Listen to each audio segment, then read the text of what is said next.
Square equation कहें, ये कक्षा 10वीं का अध्याय 4 है जिसे हमें पढ़ना है। अब हमें यहाँ पे एक समीकरण दी गई है 2x स्क्वायर।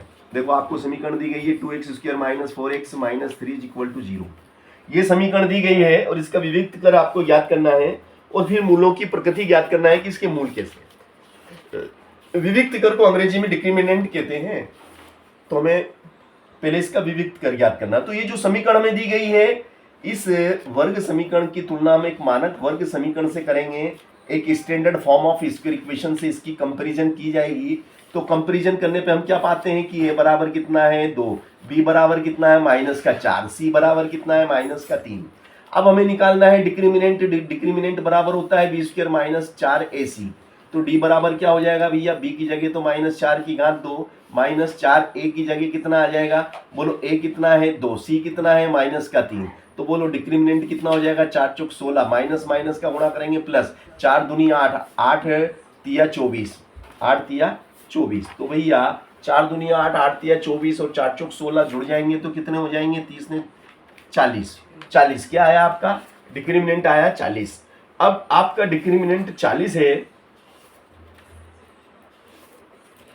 आपका डिक्रिमिनेंट कितना आया 40 आया।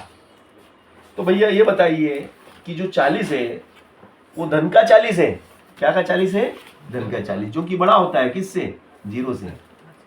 अगर d का मान 0 से बड़ा होता है तो मूल कैसे होते हैं।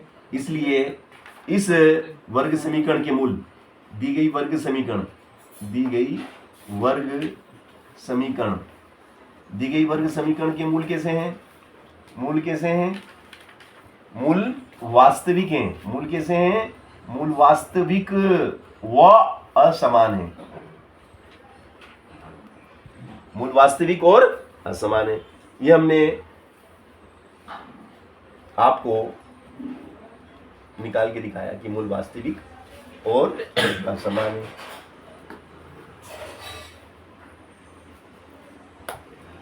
ठीक है, तो मूलों की प्रकृति निकाल ली, डिक्रिमिनेंट भी निकाल के दिखाया, मूलों की प्रकृति भी निकाल ली। अगर यही सवाल में, इसी सवाल में माइनस की जगह प्लस होता है, माइनस की जगह क्या हो जाता है, प्लस हो जाता है। देखो इधर ये प्लस हो जाता है, फिर ये प्लस हो जाता है, फिर क्या होता है 4 तिया 12, 12 दूना 24, तो ये ऋण का 24 हो जाता है। अब ये ऋण का 24 होता है तो ऋण का ज़्यादा है, ऋण का ज़्यादा है तो क्या बचेगा भैया, देखो 14 में 6 गया तो 8 बचेगा, मगर ऋण का बचेगा जो कि छोटा है 0 से। ऋण की जितनी भी संख्याएं होती हैं वो 0 से छोटी होती हैं, है ना। तो अब यहाँ पे लिखेंगे, इसलिए दी गई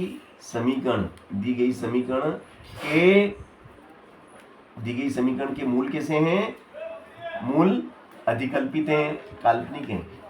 मूल अधिकल्पित हैं, काल्पनिक है भैया, मूल अधिकल्पित है। अधिकल्पित काल्पनिक है तो निकाल ही नहीं सकते क्योंकि अधिकल्पित है।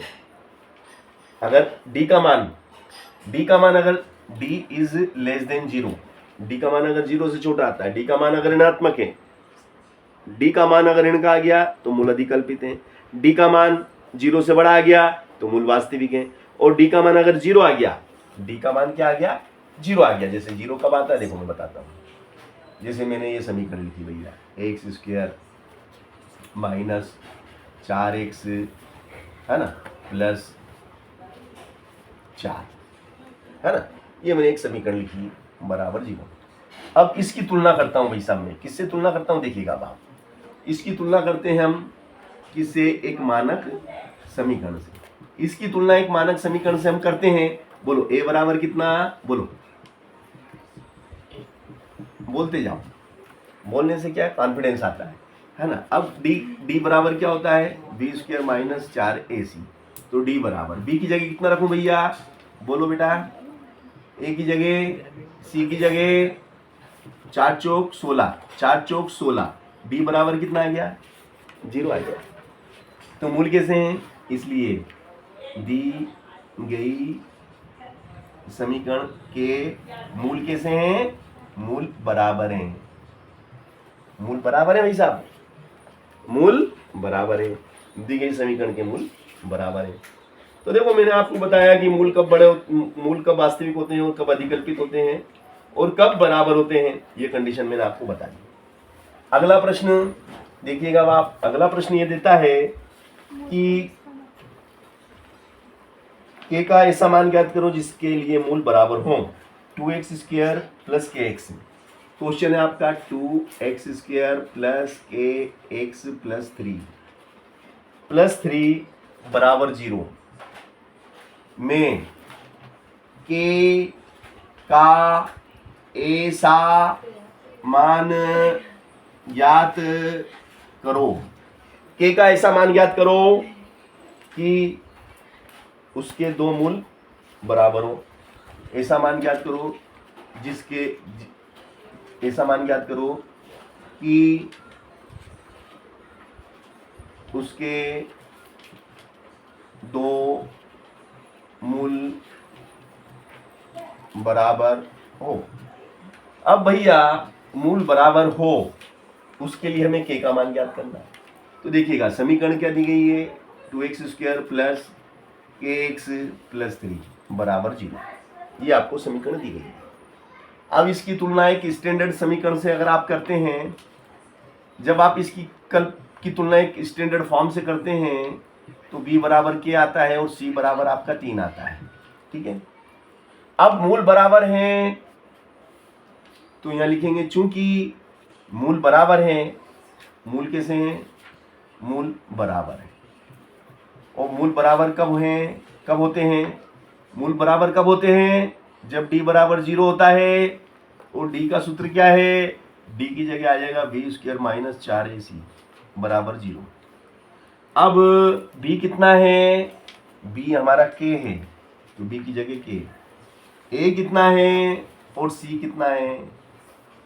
अब इसके बाद हम देखते हैं कि 4 दूनी 8, 8 तिया 24। अब हम देखते हैं कि भैया यहाँ से इधर आ जाओ तो ऋण का 24 उठ के इधर आएगा, धन का 24 और वर्ग घटेगा तो वर्गमूल आ जाएगा। अब k बराबर क्या हो जाएगा, 24 के गुणनखंड कर लो, 2 से 2 एकम 2, 2 दूनी 4, 2 छंग 12, 2 तिया 6 और 3 एकम 3। तो क्या टुकड़े हुए भैया, 2 फिर 2 फिर 2 फिर 3। तो यहाँ जो क्या जोड़ा बाहर निकलेगा आपका, प्लस माइनस में निकलेगा, ये जोड़ा हमारा निकल गया, ये हमारा। ये हमने आपको बहुत महत्वपूर्ण सवाल करके दिखाया, एग्जाम की दृष्टि से बहुत महत्वपूर्ण सवाल है भाई साहब, एग्जाम की दृष्टि से बहुत महत्वपूर्ण सवाल है भाई साहब। चलो अगला सवाल जो कि वो ज़्यादा इससे भी ज़्यादा महत्वपूर्ण है, तो देखिएगा आप, जो इससे ज़्यादा भी महत्वपूर्ण सवाल है उसको भी हम करा ही देते हैं। kx फिर कोष्टक में x माइनस 2 प्लस 6 में k का ऐसा मान ज्ञात करो कि मूल बराबर हो, है ना। इसमें हमें k का ऐसा मान ज्ञात करना है कि जिसके लिए k का ऐसा मान ज्ञात करो जिसके लिए मूल बराबर हो, जिसके लिए मूल बराबर हो। मूल कैसे होना चाहिए, बराबर हो। तो भैया मूल बराबर कब होते हैं, देखिएगा आप ध्यान से, बहुत अच्छा सवाल और बहुत शानदार सवाल मैं आपको कराने जा रहा हूँ। देखिएगा हमें जो सवाल दिया गया है पहले हम उसको लिख देते हैं, क्या दिया है, kx x माइनस 2 प्लस 6। अब हम क्या करेंगे, गुणा करेंगे इसका, इसमें एक घात x की हो गई 2 घात, फिर kx का गुणा 2 में करेंगे तो माइनस का 2kx धन 6। अब इसकी तुलना एक मानक समीकरण से जब की जाती है, जब इसकी तुलना एक मानक समीकरण से की जाती है तो क्या होता है, देखिएगा, है ना। बोलिए a बराबर कितना आता है k, b बराबर कितना होता है माइनस का 2k और c बराबर कितना होता है 6। अब ये कहता है कि भैया मूल बराबर है, चूंकि मूल बराबर है इसलिए d बराबर 0 होगा, इसलिए b² माइनस 4ac बराबर 0 होगा, इसलिए b की जगह कितना आ जाएगा, माइनस 2k की घात 2 माइनस 4a ए कितना है बोले के, सी कितना है बोले 6 बराबर 0। एम्प्लाइज डेट 2 दूनी 4 के स्क्वायर और माइनस 6 चौक 24 के बराबर 0। यहाँ से हम क्या देखते हैं, देखिएगा यहाँ से आगे की प्रोसेस देखिए, 4 के इसमें भी है और 4 के इसमें भी है। 4 के आपने कॉमन लिया तो यहाँ से 4 के में से कॉमन आ गया तो के बचा, है ना। फिर माइनस 4 का पाड़ा बोलो 24 आ जाए, 4 छंग 24 बराबर 0। यहाँ से हम देखते हैं कि 4 के बराबर 0 है और के माइनस 6 बराबर 0 है। एम्प्लाइज डेट के बराबर 0/4 आ गया और 0 के बटे कुछ भी हो तो वो 0 हो जाता है। इसी प्रकार यहाँ पर के बराबर उधर गया माइनस का 6। तो 2 उत्तर आए 0 और 6, ये हमारे 2 उत्तर हैं। के हमने 2 मान ज्ञात करे जिसके लिए वर्ग समीकरण के मूल बराबर होंगे, ठीक है ना। तो भैया ये सवाल मैंने आपको कराए, उतार लीजिए और इसी के आधार पे ये 3 सवाल इसने दिए एक्सरसाइज में, वो तीनों सवाल आप मुझे करके दिखाएंगे, इसी को आधार मान के करेंगे, ठीक है ना।